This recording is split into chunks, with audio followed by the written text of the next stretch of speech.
안녕하세요. AI가 정말 뭐든지 다 해내는 것 같은 세상이잖아요. 바로 이런 시대에 과연 우리 인간의 진짜 가치는 어디에 있을지 오늘 한번 제대로 파헤쳐 보려고 합니다. 자, 그럼 바로 본론으로 들어가 볼게요.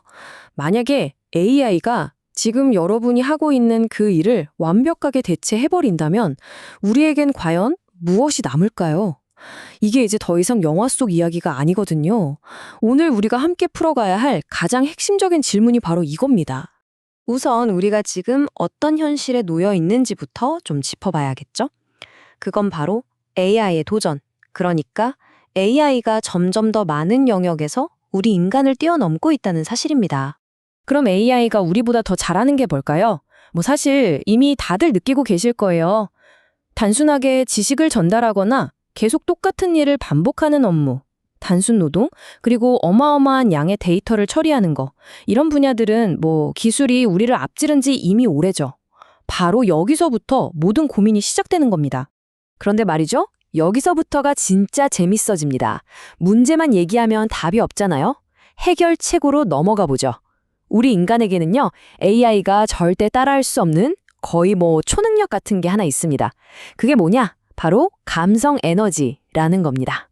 이 차이가 정말 명확해요. 보세요. AI나 로봇이 지식을 전달하고 단순 노동을 처리한다고 쳐요. 그럼 인간은 뭘 하느냐? 따뜻한 관계를 만들고 감성 에너지를 불어넣어주는 거죠. 이건 기계의 그 차가운 효율성하고는 완전히 다른 차원의 이야기입니다. 원본 자료에 나오는 이 한 문장이 모든 걸 말해줍니다. 사람들이 찻집을 가는 이유는 내면의 부족함을 채우기 위해서다. 맞아요. 우리가 카페에 가는 게 꼭 커피만 마시러 가는 건 아니잖아요. 사람들은 뭔가 그 이상의 것을 찾고 있다는 거죠. 바로 이거예요. 진짜 중요한 건 자체가 아니라는 거죠. 사람이 그 공간과 경험 속에 아주 부드럽게 불어넣는 그 에너지.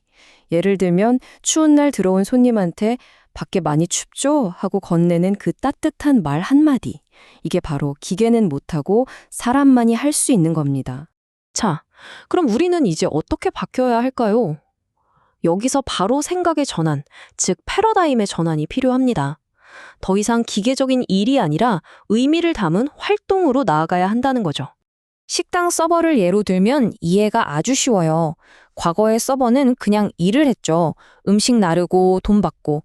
이런 역할은 키오스크나 로봇 때문에 점점 사라질 거예요. 하지만 미래의 서버는 활동을 합니다. 손님과 눈을 맞추고 에너지를 나누면서 잊지 못할 경험을 만들어주는 거죠. 이런 역할은 절대 사라질 수 없어요. 오히려 더 중요해지겠죠. 이런 새로운 가치를 만들어내려면 우리가 일하는 공간 자체도 완전히 달라져야 합니다. 카페나 식당 같은 곳들이 그냥 물건만 파는 장소가 아니라 새로운 커뮤니티의 중심, 허브로 다시 태어나야 한다는 말입니다. 자료에서는 아주 강력하면서도 재밌는 개념을 제시하는데요. 바로 우리의 비즈니스 공간이 연구소가 되어야 한다는 겁니다. 네, 연구소요. 단순히 돈 계산만 하는 곳이 아니라 사람들이 모여서 배우고 서로 연결되고 또 새로운 문화를 만들어내는 그런 공간 말이에요. 그럼 연구소 같은 공간은 대체 어떤 곳일까요?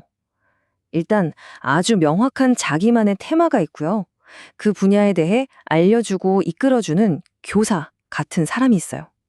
또 사람들이 함께 모여서 뭔가를 창조하는 곳이죠. 계속 새로운 아이디어를 연구하고 발전시키면서 궁극적으로는 우리 사회에 진짜 가치 있는 무언가를 제공하는 곳. 그게 바로 연구소입니다. 자, 이제 이야기를 좀 더 넓혀볼게요. 우리가 무엇을 하느냐에서 어떤 존재가 되느냐로요. 이 새로운 시대는 우리에게 완전히 새로운 정체성을 요구하고 있습니다. 우리 앞에는 두 가지 길이 있어요. 일꾼으로 남을 것인가 아니면 문화인이 될 것인가. 일꾼은 그냥 시키는 대로 반복적인 일을 하죠. 이건 이제 저물어가는 시대의 모습입니다. 반면에 문화인은요, 자기만의 문화 콘텐츠를 만들고 스스로의 재능을 계속 발전시켜요. 이게 바로 새롭게 시작되는 시대의 주인공입니다. 결국 핵심은 이겁니다. 우리의 목표는 더 이상 그냥 이 일을 하는 게 아니에요. 내가 가진 지식을 도구로 사용해서 우리 사회에 의미 있는 가치를 더하는 것. 이것이 바로 새로운 시대의 문화인이 해야 할 일인 거죠. 자, 이제 우리는 정말 중요한 기로에 서 있습니다. 선택지는 딱 두 개예요. 변화하거나 아니면 사라지거나. 원본 자료에 나오는 이 문장이 좀 차갑게 들릴 수도 있지만 이게 현실입니다. 기술에 맞춰 활동의 질을 높이지 못하면 당신의 자리는 더 이상 필요 없게 된다. 그러니까 예전에 하던 방식 그대로 머물러 있으면 결국 경제적으로도 어려워질 수밖에 없다는 거죠. 정말 뼈아픈 말이지만 우리가 똑바로 봐야 하는 현실입니다. 오늘 이야기의 마지막 질문을 여러분께 던지면서 마무리하겠습니다. 여러분은 일꾼으로 남으시겠습니까? 아니면 문화인으로 새롭게 태어나시겠습니까?